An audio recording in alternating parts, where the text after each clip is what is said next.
Broadway பேருந்து நிலையம் மூடப்படும் நிலையில ராயபுரம் மேம்பாலம் அருகிலுள்ள மின்ட் பகுதியில் தற்காலிக பேருந்து நிலையம் திறக்கப்பட உள்ளது. 3 ஏக்கர் பரப்பில் துறைமுகத்திற்கு அருகே உள்ள இடத்தில் இந்த பேருந்து நிலையம் திறக்கப்பட உள்ளது. 7 கோடி ரூபாய் செலவில் இந்த பேருந்து நிலையம் தற்காலிகமாக கட்டப்பட்டு வருகிறது.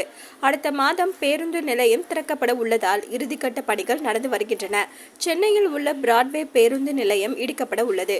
அங்கே புதிதாக பேருந்து நிலையம் கட்டப்பட உள்ள நிலையில தற்போது அங்கே நிறுத்தப்படும் பேருந்துகள் தற்காலிகமாக இடமாற்றம் செய்யப்பட உள்ளது. இந்த புதிய பேருந்து நிலையம் எப்படி இருக்கும் என்று புகைப்படங்கள் வெளியாகி உள்ளது. சென்னையில் உள்ள பிராட்வே பேருந்து நிலையம் மற்றும் குரலகம் கட்டிடத்திற்கு அருகில் அதிநவீன வசதிகளுடன் கூடிய ஒருங்கிணைந்த மல்டி மாடல் பேருந்து நிலையம் மற்றும் அலுவலக வளாகம் அமைக்கப்படும் என்று அறிவிக்கப்பட்டுள்ளது. இதனால் பிராட்வே பேருந்து நிலையத்தை இடிக்கும் பணிகள் தொடங்க உள்ளன. இந்த திட்டம் 823 கோடி ரூபாய் செலவில் மேம்படுத்தப்படும் என தமிழக அரசு அறிவித்துள்ளது.